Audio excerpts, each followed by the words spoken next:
So now, with a little bit of delay, we have a keynote from Thibaut Kleiner from DG Connect.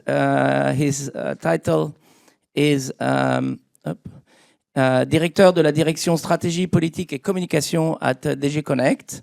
So Thibaut, please come on stage. Let's transition very quickly and let the people sit down and we can start right away. So thank you very much, because we're also extremely excited to see the European community come and collaborate with the open source communities, and we're excited to see what the strategy is. Thank you, Thibaut. And maybe let's wait 20 seconds and we start. Okay, great. How are we doing this morning? Yeah. Tried the coffee already?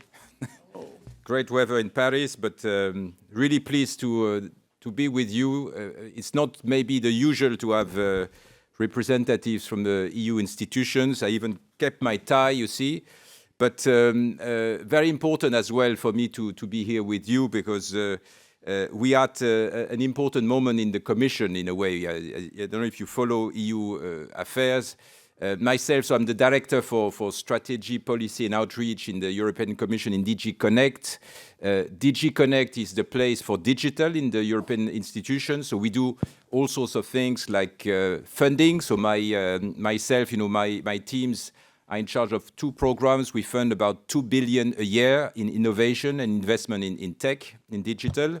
We are also very much involved in developing regulation. So there has been a lot of activities, as you may know, in the EU over the past 10 years, and DG Connect has been the place developing some of this legislation.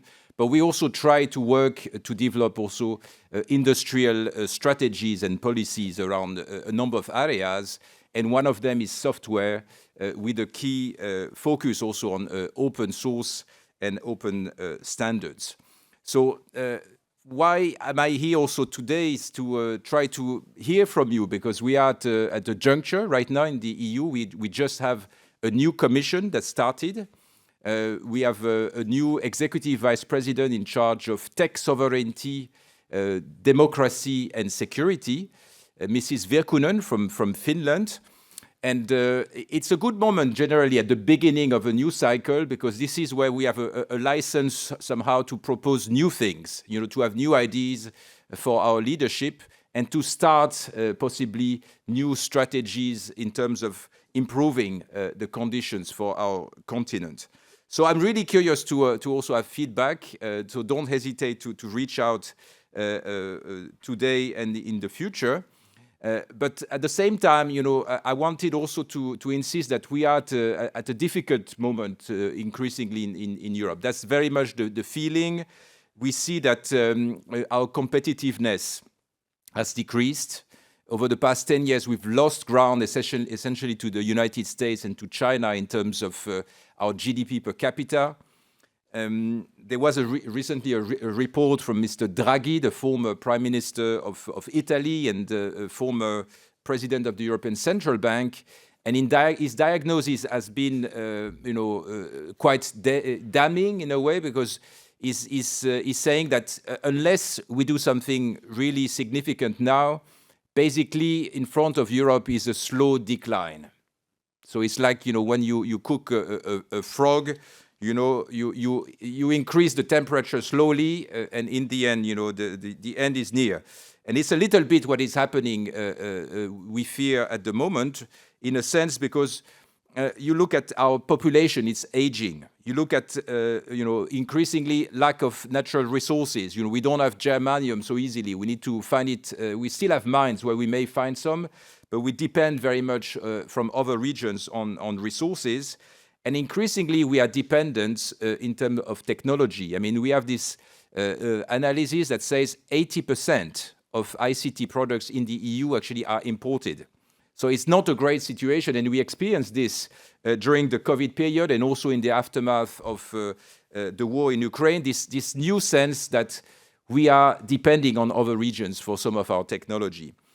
And the military conflict around in Ukraine is something that is very, very dangerous, because we see, I was recently in Estonia, where, it's neighboring Russia, and it's very clear that if Ukraine continues going in a bad direction, it's not going to stop there. We are going to have constant risks in terms of military conflicts, and globally we also see that a lot of people are envious probably about Europe. They don't really like us, it seems. We have the Trump administration who says they want to steal jobs from Germany and to put tariffs on our products. You have Chinese entrepreneurs saying that they want to destroy our automotive industry and to basically rip out a lot of our capabilities. So all this is a bit of an interesting situation, so to say, because it is a testing moment. And as always in testing moments, you have choice. And that's very much where we are today in the EU. Some people believe that you just need to blame your leaders, to find scapegoats in this kind of situation. That's very much what we see in terms of the rise of the far right across Europe. It's a constant trend over the past years, going to the extreme. Will this solve the problems, or blaming the immigrants? By the way, we are at the lowest level of immigration in the EU since the past 10 years, and still it is making headlines. An alternative could be to say, okay, maybe it will just go away, And the other day I was talking to somebody who told me, look, I'm close to retirement, so I don't care anymore. I just want to, make sure I finish paying my mortgage and I'll be fine, And indeed, the average age across the EU is around 45, 50 years old in a way. So many people may think, look, let's just wait a few more years, and we'll see. But that's probably not the right way forward. And today I wanted to share with you a bit, some conversation I had recently, talking to actually a very interesting lady who is the Secretary of State for Digital in Ukraine. She's interesting because she's a coder, but she's also a kickboxer, which I think was a nice combination. And we had really an interesting conversation about what is happening right now in Ukraine, where technology is not only saving lives, technology is really thriving in difficult conditions in Ukraine. And what we were discussing is that, why is that? You have really this imperative. A war basically is one of the worst things that can happen, and it's really not only testing your character, it's not only testing your strength, it is pushing you to be real and efficient. And that's the kind of things we probably need a little bit more across our continent. But then there are also very useful, almost managerial elements that were coming out from my conversation. First, you don't judge people who come with ideas.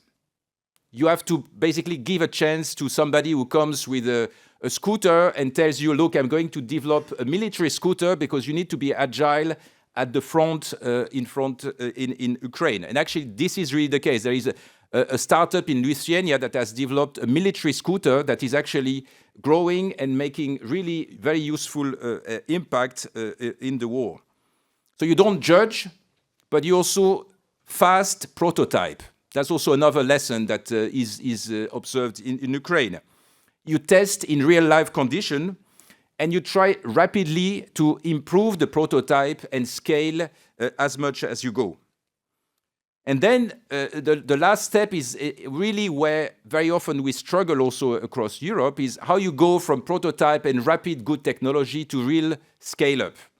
Ukraine is not there, but they are assembling a 300 million fund already to try and do that and create really an even stronger ecosystem.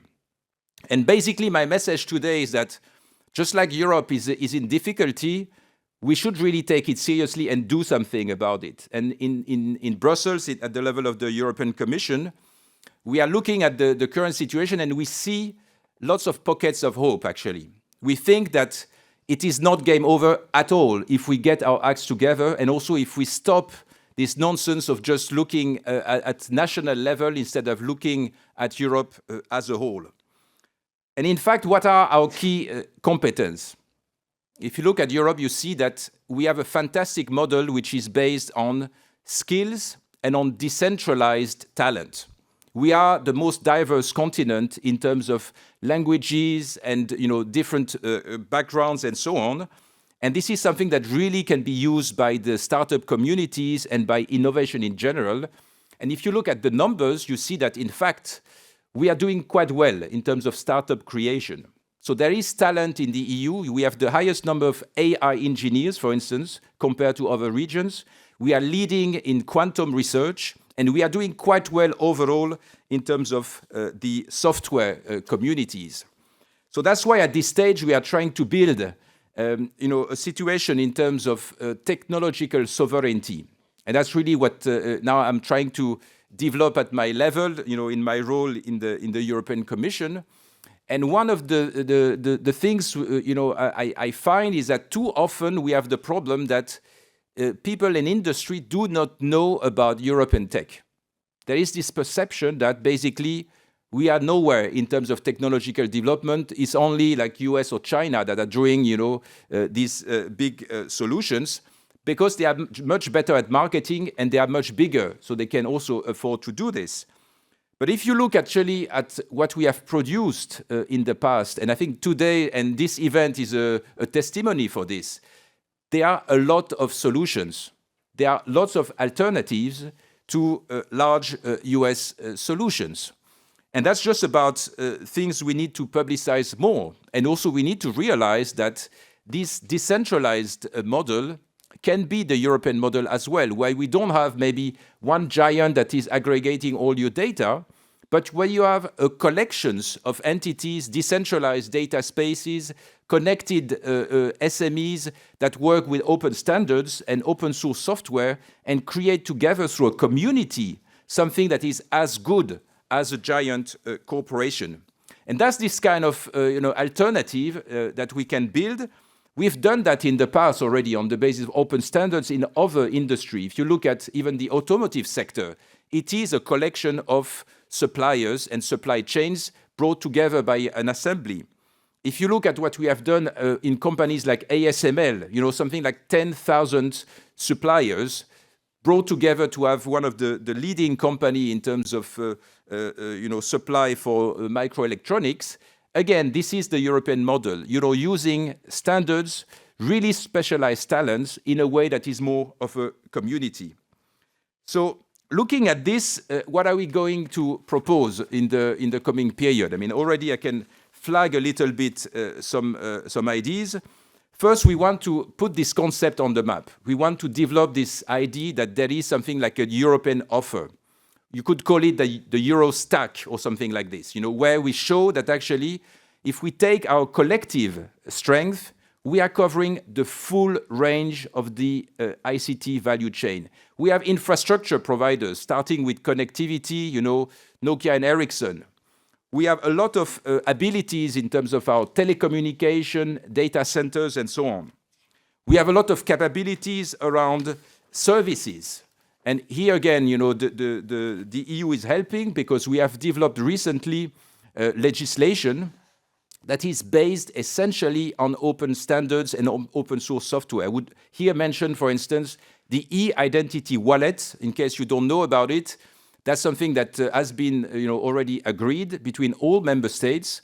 So it will be, in a way, a platform for innovation, because the idea is that everyone will be able to use this across the EU, and all the administration and all the service providers will have to recognize the e-identity wallet as your identity online. So this can be used really for a lot of new applications, not only to identify yourself online, but actually to use public services, to have your passport digitalized, but also to have even more innovative elements in terms of how you organize your reporting as an SME, how you make sure that you comply with lots of legislations and social security requirements, but also how you communicate with your value chain. So that's based really on open standards, and the specifications were just approved a few months ago. We are already 150 companies testing a few of these pilots, but we see that as a core element through identity to build more services. The same is happening also around open data and data software and data standards, where we have also through the EU this standardization that is happening, and that we believe is a source for a lot of innovation. And around artificial intelligence as well, we are creating now this notion of AI factories, which is really the combination of supercomputers connected with startup communities, with skills and universities around them, but dedicated to applications.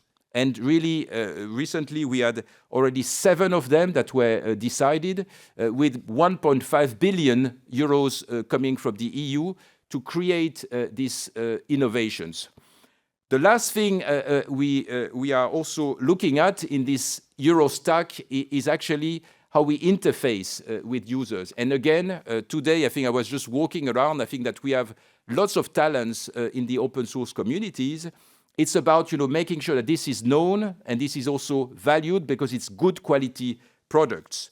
So to that extent, one of the problems we have identified, and why is it that Europe Tech is not more recognized and famous, is probably because we have to break also a little bit of mentalities in the EU at the level of SMEs, but also at the level of large corporations. And here I'm actually also including my own organization, which is using mostly Microsoft and such established programs, instead of giving a chance maybe to alternatives. And there are some that are already used in Germany, in France, and in Estonia, for instance.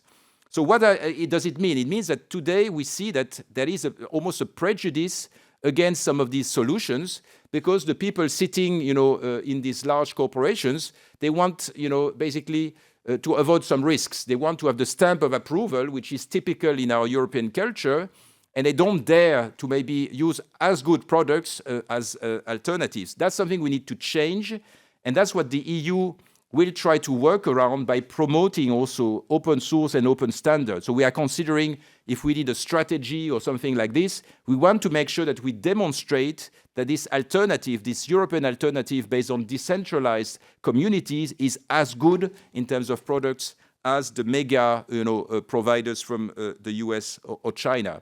And this is what we are going to address around AI. At the end of 2025, so we will be preparing this, we want to launch this Adopt AI strategy, which is, we believe, the key to make Europe back on track in terms of the technology and make basically Europe the AI continent, as my new boss is saying. And here we can see a lot of opportunities for SMEs. Today, only 9% of SMEs are using AI for their business. Our target is 70% for 2030. So we will be working to show that, thanks in particular to our regulatory framework, it is safe to use AI. And that's very often the first barrier. People don't want to use the technology because they are afraid. But thanks to our regulation, we believe that we can create the trust and make SMEs more ready to adopt this technology. Secondly, we want to go across sectors and make sure that there are more applications towards AI opportunities, so that also across the EU, we develop these capabilities to make the AI not only in terms of large language models, but more in terms of targeted industry-related applications. So in short, what I wanted to say today is that things are maybe not as good as we would like them to be, but that's part of life, and that's part also of our rich history in Europe. We've been there before, and basically it's the moment to test again our character and our ability to raise from the ground and show that there is an alternative to these mega trends in terms of just increasingly large companies that want to steal your data, or these models coming from authoritarian states that basically want to take away your freedom. We can propose something else in Europe, and we can raise also the bar in terms of working and trusting each other, because this is, at the end of the day, the key for going from a small community to a large community that will use open source as a way for competitiveness. Thank you.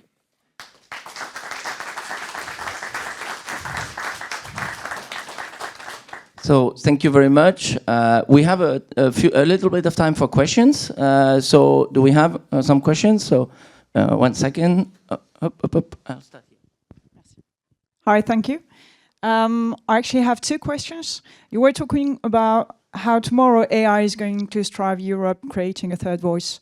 And believing that AI is just software is nonsense, because the compute, the infrastructure, data centers, data even, are mostly American, Chinese.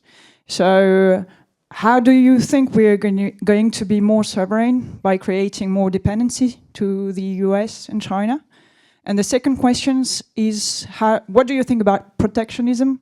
I believe you know what the Small Business Act and the Buy American Act is in the US, and is this something that you want to do in Europe in the future? Thank you. Should I reply now? Or Yeah, go ahead, go ahead. So I would dispute this view that we have no alternatives from US or China in terms of the hardware. I mean, we are actually doing also quite a bit in the EU, but I fully agree with you that AI is not just about software, it's about the whole ecosystem. And in fact, the model I was describing of AI factories is very much based around supercomputers, as you know, compute. But also we have, and maybe I didn't mention it sufficiently, we have developed in the past years in the EU data spaces. So these data spaces are actually not as such data lakes, but they facilitate the aggregation of data between sectors and industries. We have 13 such data spaces, and they very much match also the focal points of these AI factories around dedicated sectors. So we have some on environment, on transport, on agriculture, and so on. And we see this as an integral part of the needs for AI. So I agree with you that it's about more than just software, but I think that we also have resources in terms even of hardware. If you look at telecom sector, they are doing a lot already around cloud and connectivity. If you look at the new developments that, for instance, companies like Nokia and Ericsson are investing in, they are also going into the AI space and offering also some very valid infrastructure. So in the end, I don't think that protectionism is the good way forward, because we need to make Europe attractive. And we will not be attractive if we are just closing our borders, and if we are just saying, okay, you're not welcome here. I think we need to, on the contrary, make us the most attractive place to go and start a business, and also offer opportunities, not only in terms of output, but also in terms of funding. And that's something that I didn't mention, but it's another big ask now to create a pan-European capital market, which probably could also help us in this development. We have another question. Hello, I'm representing a European open source foundation called OW2, but we work in partnership with NLNet as well in Netherlands in distributing NGI funding. So you know the funding scheme. It is cascade funding that is easily accessible to small organizations. So this one is focused on funding what you proposed. I mean, it is we provide the military scooter. It's exactly what we do. It does not need much funding. It is people who are not able to build up, to file classical horizon funding. I mean, it's not possible. It's too complicated for them. So we funded major commons with that, like the decentralized stuff you mentioned also. It is Mastodon, it is OpenStreetMap, all the tools also that you mentioned about moving from Microsoft to something else. I mean, across this program, you funded, for example, Big Blue Button, Jitsi, LibreOffice, and so on. So my question is, globally, the most important is not NGI itself, but it is the scheme that is behind it. Is cascade funding that can easily be distributed to the right people and to the commons that we need to back our infrastructure and to differentiate from China and the USA. So my question is why do you cut the budget? I can second that question as a company that has received funding through this system, and I can testimony that it's a very efficient one for open source. No, man, the NGI is a success story. I mean, over the past 10 years, I think we've indeed supported these communities, and I think they are great results. I didn't mention it too much because I hope you know about it. We are not cutting funding for this. We are actually just for this year refocusing some of the funding on what we call the 3C, so the computing, computer and content, which is basically trying to also use these communities for the development of Web 4.0, because we see that this is something that is emerging in the EU, and we would like also the NGI communities to be involved in this, but there will be, I think, like more than still in 2015, more than 50 million euros dedicated to the community. So I wouldn't be too worried about continuous sources of funding, but at the same time, I think that, and that's really an important point, we cannot build these communities on the basis of subsidies. We have to have a business model that is viable on the medium run, and that's also why we believe that many of these products that are now available should find their customers. And that's a bit what I was trying to say, is to create demand for the very valuable solutions that have been developed. Thank you very much. We have one more question. We find it very interesting, so we take it. Hello, thank you. You mentioned that you yourself are still using Microsoft products, and we often see this conflict between what politicians say and what's actually being done. So what is your opinion on making open source mandatory criteria for public invitations for tender? So again, my wish is that there would be alternatives, including in the Commission. I mean, that's something I'm trying myself to promote inside the organization. But I'm not the decision maker, so I mean, don't hesitate to do the same, and write to the European Commission, to DG Digit, who is in charge of procuring all this, and demonstrate that you have products that are as good. I know that, for instance, some of our services around, for instance, translation are already using open source software, and it is a Commission's policy. So in principle, it should be valid. At the same time, I can understand the perspective of my colleagues who are in charge, because they are also dealing with cybersecurity issues. We are under constant attack, actually, as an organization. So we cannot have a situation where, basically our system are cut. We need to have a very, very high resilience and reliability. So you see also this perspective. I'm not sure that making open source compulsory is a solution, just like I don't believe that protectionism is the solution for competitiveness.